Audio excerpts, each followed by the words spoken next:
마태복음 1장 18절에서 25절까지 한 절씩 교독하시겠습니다. 제가 읽어드리겠습니다. 예수 그리스도의 나심은 이러하니라. 그의 어머니 마리아가 요셉과 약혼하고 동거하기 전에 성령으로 잉태된 것이 나타났더니 그의 남편 요셉은 의로운 사람이라. 그를 결혼하지 아니하고 가만히 두었더라. 이 일을 생각할 때에 주의 사자가 현몽하여 이르되 다윗의 자손 요셉아 내 아내 마리아 데려오기를 무서워하지 말라. 그에게 잉태된 자는 성령으로 된 것이라. 아들을 낳으니 기쁨을 일으켰으라. 이는 그가 자기 자손을 그의 죄에서 구원하는 자였습니다. 이 모든 일이 된 것은 주께서 선지자로 하신 말씀을 이루려 하심이니 이르시되 보라 처녀가 잉태하여 아들을 낳을 것이요 그의 이름은 임마누엘이라 하리라. 하셨으니 이를 번역한즉 하나님이 그와 함께 계시라 하리라. 요셉이 잠에서 깨어 일어나 주의 사자의 분부대로 행하여 그의 아내를 데려왔으나 아들을 낳기까지 궁심하지 아니하더니 나만의 이름을 일으키라 하니라. 아멘. 오늘 말씀의 제목은 예수 그리스도의 나심이라는 제목으로 말씀을 드리겠습니다.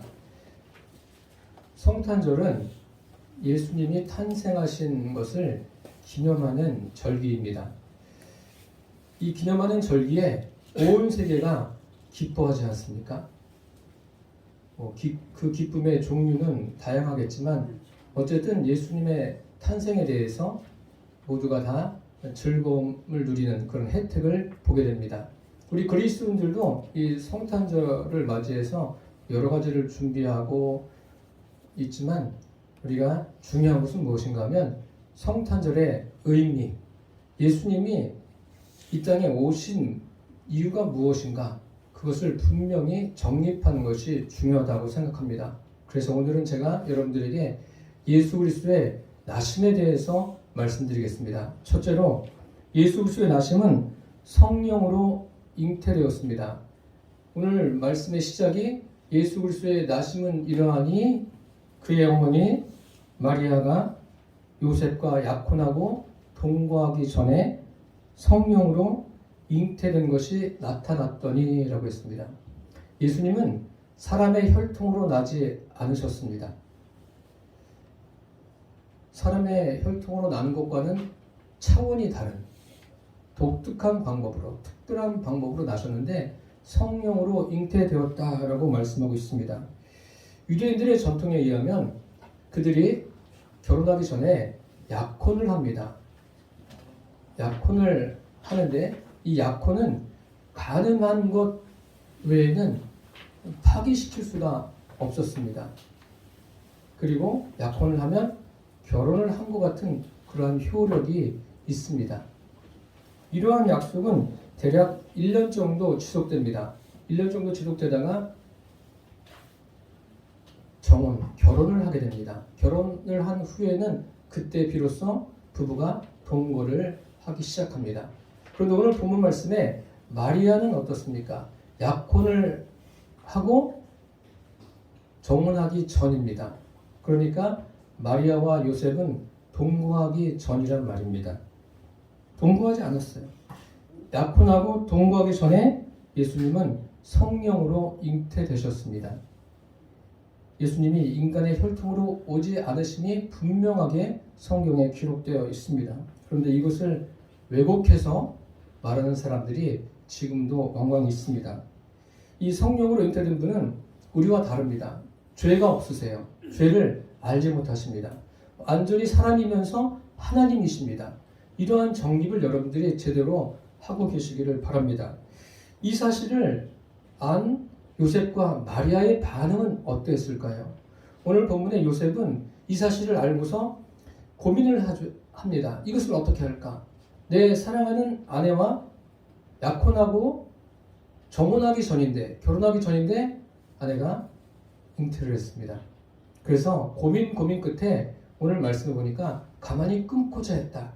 아무도 모르게 아내도 피해를 주지 않고 집안 사람들도 피해를 주지 않고 자기가 스스로 해결하려고 합니다. 그 유대 사회에서 약혼하고 결혼하기 전에 자녀를 잉태하면 그 사람은 율법에 의해서 돌에 맞아 죽습니다. 요셉이 마음만 잘못 먹으면 아내를 돌에 맞게 할 수도 있습니다. 그런데 그것을 가만히 끊고자 얼마나 고민이 많았겠습니까? 여러분이 요셉의 입장이라면 안 그러시겠습니까? 그런 문화 속에서 이럴 때 주의 사자가 꿈에 요셉에게 나타납니다. 다윗의 자손 요셉아, 마리아 데려오기를 무서워 말라. 그러면서 그에게 잉태된 자는 성령으로 된 것이라. 꿈에 분명하게 말씀해 주십니다. 요셉이 고민하던 것이 해결됐어요. 그러니까 요셉도 무엇을 깨닫습니까? 아, 마리아가 잉태한 것은 성령으로 잉태한 것이구나 라는 것을 깨닫고 그것을 그대로 받아들입니다.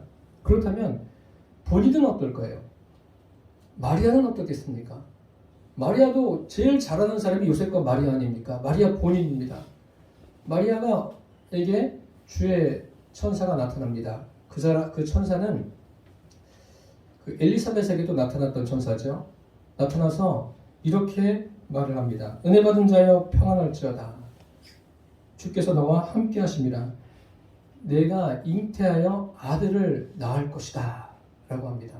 그러자 마리아가 내가 남자를 알지 못하는데 어떻게 아들을 낳을 수 있겠습니까? 그러자 성령이 내게 임하시고 지극히 높으신 이의 능력이 너를 덮을 것이니 이러므로 나실 바 거룩한 이는 하나님의 아들이라 일컬으리라. 그리고 하나님의 모든 말씀은 능치 못함이 없다라고 천사가 이야기합니다. 그러자 마리아가 이렇게 반응합니다. 주의 여정연이 말씀대로 이루어진다. 여기 요셉과 마리아가 이 부부가 주의 사자의 그런 말을 듣고서 마리아 몸속에 잉태된 것이 성령으로 잉태됐다는 말을 듣고 그대로 수용합니다. 이것이 사람의 상식으로 어떻게 가능할까요? 사람의 상식으로는 불가능한 겁니다. 이것조차도 성령님께서 그들에게 깨닫게 하신 줄 믿습니다. 지금 저와 여러분에게도 필요한 것이 주님이 행하신 것을 믿음으로 받아들이는 것이 중요합니다. 예수님의 탄생은 역사적인 사실이고 주님이 말씀하신 대로 성령으로 잉태되신 분이라는 것을 우리가 믿고 이 믿음에서 흔들리지 마시고 잘 정립된 신앙관을 갖고 살게 되시기를 축복합니다. 둘째로 예수 그리스도의 나심은 선지자로 하신 말씀을 이루는 데 있습니다. 오늘 22절에 보니까 이 모든 일이 된 것은 주께서 선지자로 하신 말씀을 이루려 하심이니 이 모든 일이 된 것 가깝게는 예수님의 그 잉태와 탄생과 그 모든 과정들 그것이 주가 선지자를 통해서 하신 말씀을 이루는 데 있다라고 말씀하십니다. 예수님께서 오실 것에 대해서 그리고 어떤 모습으로 또 어디에 오실 건지 또 그분이 오시는 목적이 무엇인지에 대해서 구약 성경에 보면 다양하게 기록되어 있습니다. 그것이 지금 이루어지는 거 아닙니까? 하나님의 계획하심에 따라서 이 모든 일이 진행된 겁니다. 그러면 생각해 보십시오. 왜 처녀 잉태입니까? 다른 방법은 없을까요? 우리가 생각해 보면 여러 가지 방법도 있지 않겠습니까? 그냥 주님이 직접 오실 수도 있습니다. 이런 방법도 있고 또 여러 가지 방법도 있는데 처녀 잉태로 오셨어요. 뭐 순결 때문에 그렇습니까? 로마서에 보면 의인은 없나니 하나도 없다라고 했어요. 마리아도 죄인입니다. 그런데 어떤 분들은 마리아의 무음서를 이야기하고 마리아를 경배하는 데까지 나아가는 분들이 계십니다. 이런 분들은 참 유용한 분들이에요. 성경을 왜곡하는 분들입니다. 그리고 결국은 이 하나님이 주신 이 귀한 말씀을 자기 마음대로 해석하는 분들이에요. 이것은 우리가 경계해야 됩니다. 마리아도 사람들이 볼 때는 그렇게 뭐 뛰어난 게 아무것도 없어요. 그냥 평범한 여인입니다. 평범한 여인을 통해서 예수님이 오셨습니다. 그리고 예수님이 태어날 때 그 시대적인 상황을 보십시오. 평온한 시대에 태어난 게 아닙니다. 유대는 누가 다스렸냐면 헤롯 대왕이 다스렸습니다. 이 사람은 거의 미친 사람입니다. 자기 왕위를 지키려고 아들들을 죽여요. 아내를 죽입니다. 어머니까지 죽여요.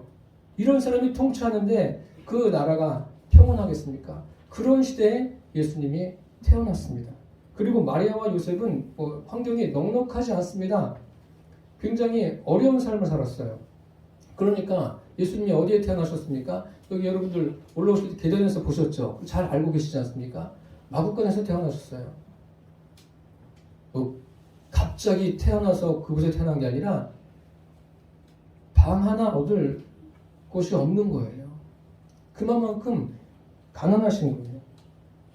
그리고 그 태어난 동네가 뉴욕처럼 세상에서 알려진 동네가 아니에요. 그게 아니라 이스라엘에서도 아주 빈민가 나사렛에서 태어나셨습니다. 그러면은 그런 의문이 안 듭니까? 만왕의 왕이세요. 이분이 하나님이십니다. 능치 못할 일이 없는 분이세요. 이런 분이 이렇게 이런 모습으로 오실 이유가 있겠습니까? 그냥 멋있게 이렇게 천사들을 다 동원해가지고 오시면 얼마나 멋집니까? 그런데 그렇게 오시지 않으셨어요. 그뿐만이 아닙니다. 예수님은 학교도 다녀보지 않으셨어요. 그러니까 유대인들이 기이하게 여기서 이렇게 말합니다. 이 사람은 배우지 않았는데 어떻게 글을 아느냐? 독학을 해서 알 수도 있겠지만 그 모든 것이 다 성령의 능력입니다. 그리고 생을 마감할 때는 예수님이 죄인 중에 죄인으로 십자가에 달리십니다. 죄가 없으신 분이 십자가에 달리셨다는 말씀입니다. 그렇다면 저와 여러분이 이러한 예수님의 그 탄생과 그 과정과 공생의 모든 과정과 십자가에 달리시는 왜 이렇게 하셨을까? 이런 생각을 좀 해보실 필요가 있습니다. 왜 이렇게 하셨을까? 육신적으로 보면 예수님은 자랑할 것이 없어요. 이렇게 하신 이유는 제가 말씀드릴게요. 이것을 꼭 기억하십시오. 육체에 대한 것에 전혀 가치를 두지 않게 하려는 데 있습니다. 예수님이 위대한, 세상 사람들이 볼 때 위대한 인물 중에 하나예요. 그런데 이것저것 많이 남겨놓았으면 사람들은 거기에 더 가서 그것에 더 많은 관심을 가질 겁니다. 그런데 예수님은 그런 것들을 다 관심 갖지 못하게 하신 거예요. 예수님이 어떤 분인지 아십니까? 말씀이 육신이 되어 우리 가운데 거하심에 우리가 그 영광을 보니 아버지의 독생자의 영광이요 은혜와 진리가 충만하더라. 하나님이세요. 하나님의 영광으로 오신 분이세요. 그분이 지금 태어날 때도 성령으로 잉태되시고 그리고 태어나는 그 장소도 가장 불편한 장소에서 나시고 살아가는 그 삶도 굉장히 어렵게 사셨습니다. 그런데 어떤 분들은 이것을 생각하기를 예수님이 이렇게 청빈하게 살았으니까 예수 믿는 사람들은 청빈하게 살아야 된다. 그것도 어느 정도 신앙생활 하는데 보탬이 될 수 있겠지만 성경을 정확하게 보시면은 그 의미보다 더 깊은 의미가 있는 거예요. 육체에 대해서는 별로 그렇게 관심을 갖지 말라는 주님의 말씀입니다. 주님이 어느 정도냐면 이사야서에 이런 말씀이 있습니다. 그는 주 앞에서 자라나기를 연한 순 같고 마른 땅에서 나온 뿌리 같아서 고운 모양도 없고 풍채도 없은즉 우리가 보기에 흠모할 만한 아름다운 것이 없도다. 어떤 분이 그 성화를 그렸는데 예수님 성화 다 한 번쯤은 보셨죠? 어떻습니까? 굉장히 막 금발에 멋있지 않습니까? 매력이에요. 보기만 해도. 그런데 실제는 그 모습이 아니라는 거예요. 흠모할 만한 것이 없는 거예요. 머리끝부터 발끝까지 다 찾아봐도 외형적으로는 어디 하나 흠모할 만한 것이 없는 분이 예수님이세요. 이것을 알고 우리가 주님을 섬기기를 바랍니다. 왜 이렇게 하셨을까? 육체적인 것에 그렇게 관심을 두지 말라는 말씀입니다. 분명히 예수님은 구원자로 오셨어요. 구원자로 오셨으면 좀 뭔가 남다르게 어떤 능력이 있어야 되지 않습니까? 그 능력을 좀 사람들이 찾아가야 되지 않습니까? 어떤 능력이 있으실까요? 공생애를 시작하실 때 40일 금식하시고 성령이 이끌려서 광야로 가셨어요. 광야로 가셨는데 마귀에게 시험을 받지 않습니까? 마귀가 무엇을 시험합니까? 세 가지를 시험해요. 세 가지를 시험하는데 첫 번째가 돌이 떡덩이가 되게 하라.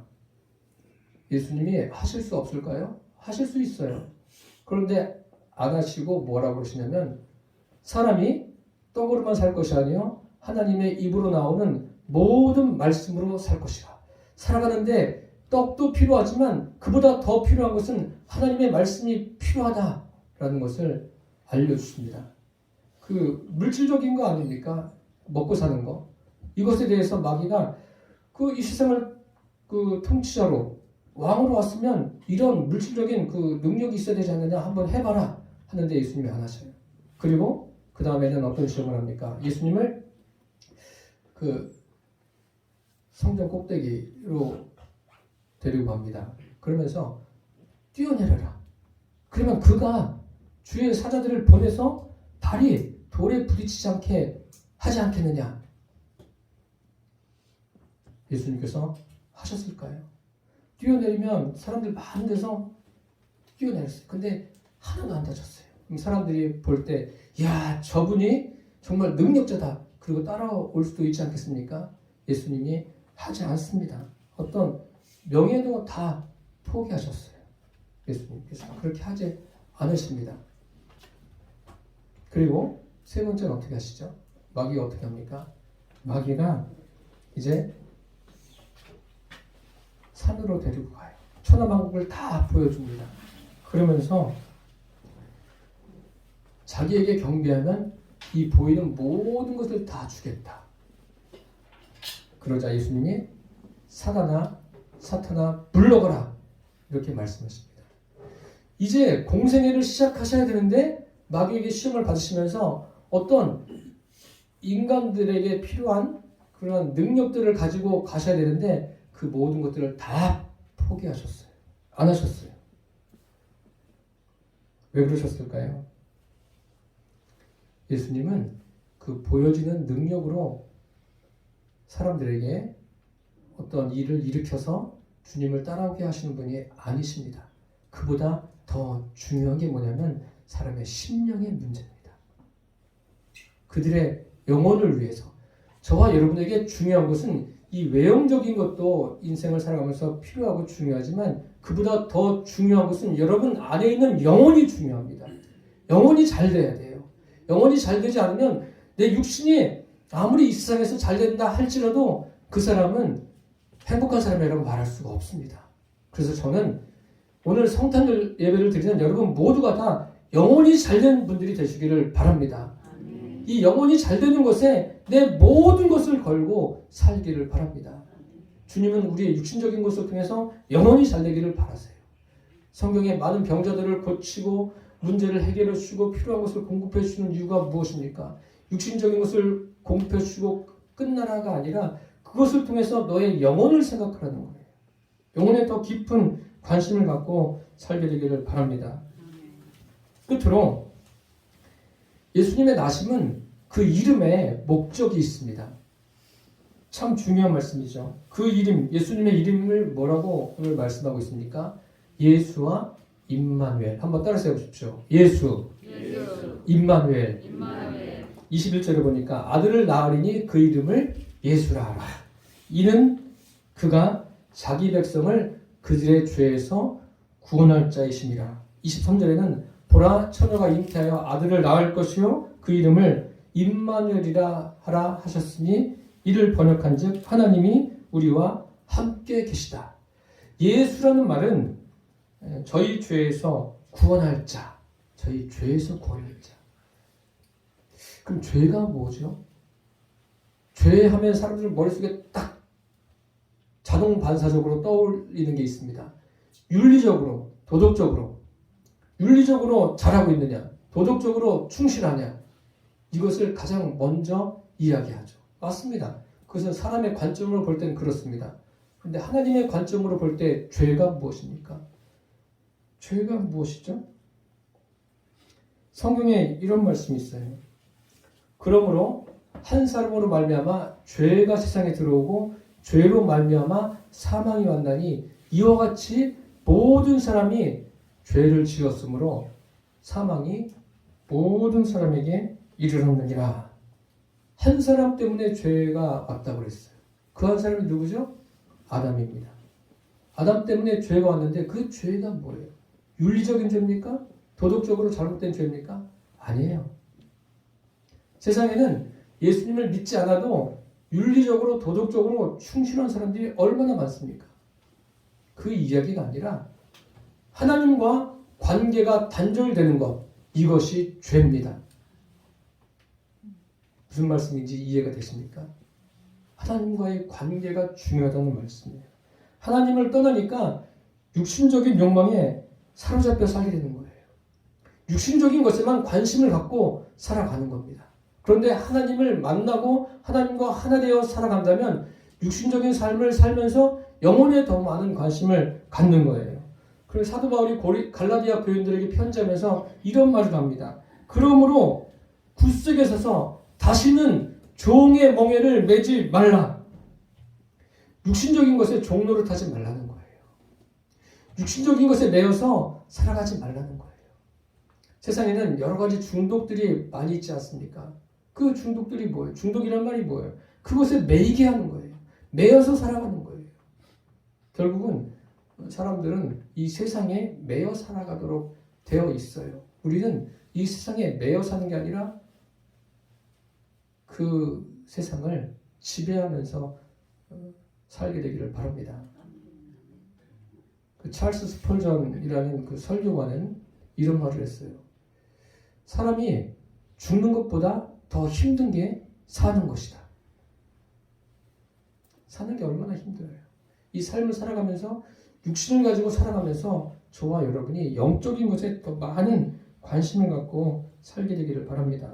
그래서 한 사람의 순종하지 아니함으로 죄가 들어왔잖아요. 그것으로 끝난 것이 아니라 한 사람의 순종하심으로 많은 사람이 의인이 되었어요. 그 한 사람이 예수 그리스도입니다.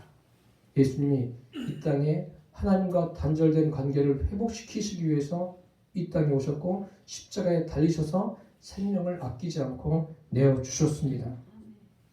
그러면 저와 여러분이 왜 죄에서 구원받고 육체에서 자유함을 얻어야 됩니까? 내 심령이 주님으로 인해서 자유해지면 주님을 만나게 됩니다. 주님을 만나게 돼요.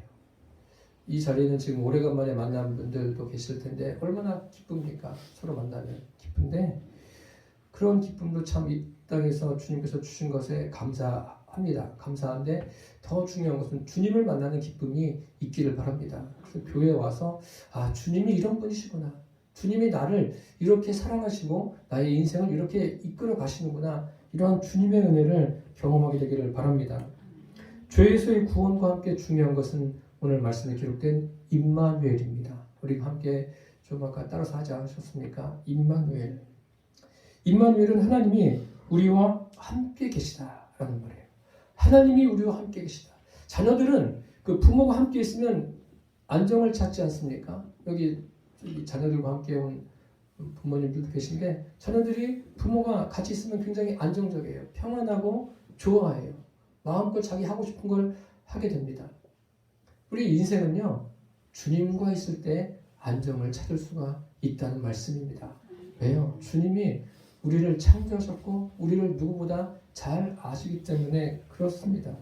여기 임마누엘이라는 것은 예수님이 임마누엘이라는 거예요. 예수님은 육신적으로 보면 제가 말씀드린 대로 보잘것이 없어요. 볼만한 것이 없습니다. 그런데 어떻게 이분이 하나님이십니까? 그분 안에 하나님이 계신 거예요. 그게 임마누엘이에요. 하나님이 우리와 함께 계신 것. 함께 계신 것을 다시 더 자세히 말씀드리면 하나님과 내가 하나가 되는 거예요. 성령으로 내 안에 오셔서 하나님이 나와 하나가 되는 이것이 임마누엘입니다. 어떤 체험이 구원이 아니에요. 내 안에 예수님이 계시고 예수님과 내가 하나가 되는 것이 구원입니다. 우리는 최소한 그 교회 다니면서 믿음을 가졌다고 하면 오늘 제가 설교를 드리는 것에 대해서 여러분들이 바르게 정립하고 알고 계셔야 돼요. 또 믿고 있어야 돼요. 세상에는 두 종류의 사람이 있습니다. 육체의 소욕에 붙들려 사는 사람, 육체가 전부인 사람이 있어요. 그러니까 이 땅에 사는 게 전부인 사람. 이것은 성경에도 그대로 기록되어 있습니다. 성경에 보면 몇 사람의 예를 들면 그 가인과 에서라는 사람이 나옵니다. 구약 성경에. 가인은 그 동생과 달리, 동생 아벨과 달리 육체가 전부인 삶을 살았어요. 역시 그 에서도 마찬가지예요. 에서도 보면 굉장히 용맹한 사람입니다. 용맹하고 또 그의 자녀들을 보면 굉장히 훌륭한 사람들이 많습니다. 뭐 음악가도 있고 기타 등등 이 사회에 지대한 영향을 끼친 사람들이 많습니다. 그런데 그 사람들은 오직 육신적인 것만 쫓아서 산 사람들이에요. 제가 지난주에 설교했던 헤롯 대왕이 그렇지 않습니까? 헤롯 대왕이 에서의 후손이에요. 그 왕의 자리가 얼마나 멋있어 보입니까? 그런데 그 사람은 역시 육체적인 것만 위해서 사는 사람입니다. 또 반면에 그런 사람만 있는 게 아니라 육체가 영에 붙들려서 사는 사람이 있습니다. 이런 사람은 성경에 많이 있지 않습니까? 믿음의 사람들이 다 그런 분들이에요. 아벨이나 야곱과 같은 사람. 이런 사람들은 다 그 성령에 붙들려 산 사람. 그리고 누가복음에 보면은 우리가 잘 아는 대로 집을 나간 둘째 아들 있지 않습니까? 처음에는 그 둘째 아들은 육체가 우선이 돼서 산 사람이에요. 그런데 나중에는 어떻습니까? 아버지께 돌아와서는 그의 삶이 완전히 바뀌어요. 저와 여러분의 삶이 이렇게 되시기를 바랍니다. 임마누엘이 그거예요. 주님이 우리와 함께 계시는데 어느 정도 함께 계시냐면 항상 함께 계시는 거예요. 이 땅에서 우리가 살면서 뭐 영원히 이곳에서 같이 삽니까? 아니에요.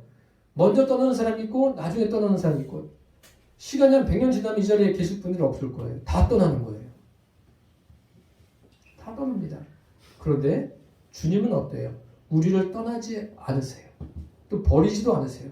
영원토록 우리와 함께 하시겠다고 말씀하고 계십니다. 그것이 임마누엘이에요. 그분이 성령으로 지금 우리 안에 계십니다. 성령으로 우리 안에 계신 주님을 기념하는 날이 바로 성탄절입니다. 그래서 저와 여러분이 이 구원에 대한 확실한 그 믿음을 가지고 살게 되기를 바랍니다. 구원은 다른 게 아니라 임마누엘이 구원이에요. 주님이 내 안에 임하여 계신 것이 구원입니다. 이것은 뭐 죄사함의 정도가 아닙니다. 신령한 것을 체험하는 정도가 아니에요. 실제로 주님이 내 안에 계신 거예요. 내 안에 계셔서 나의 인생을 통치해 가시는 거예요. 나의 인생을 인도해 가시는 거예요. 주님이 내 안에 계신데 뭐가 부족해요?